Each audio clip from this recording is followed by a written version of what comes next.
हा व्हिडिओ कालचा नसून मागील मागील रविवारचा आहे. तर गॅलरीमध्ये पडून होता, तर म्हटलं चला पोस्ट करून घेऊया.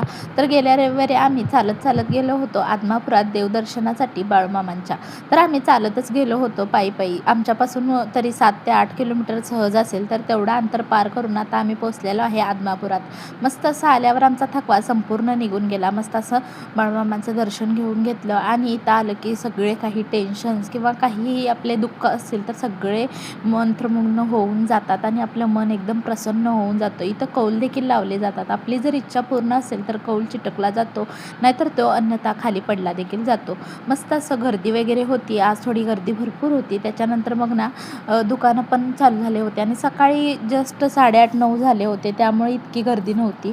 त्याच्यानंतर मग घरी आले, मस्त फ्रेश वगैरे झाले आणि मला हे तिखट सांडगे बनवायचे होते. त्यासाठी मग पीठ मी रात्रीच मळून ठेवलं होतं आणि आता ना मस्त असे हे घालून घ्यायचे होते. हे घालण्यासाठी थोडा उशीर लागतो, पण काही नाही. आम्ही दोघी तिघींनी मिळून मस्त असे सांडगे घालून गेले. हे मिक्स डाळींचे सांडगे साठवणीसाठीचे असतात. उन्हाळी वाळवणातील हा एक भन्नाट चवीचा पदार्थ आहे. एकदम मस्त आणि टेस्टी लागतात. जेव्हा केव्हा पावसाळ्यामध्ये भाजी नसेल ना, तेव्हा ही भाजी बनवून खायची, एकदम टेस्टी लागते. ह्याची देखील रेसिपी चॅनलवर नक्की अपलोड होईल, तर तुम्ही बघा. मी लवकरच ह्याची भाजी बनवून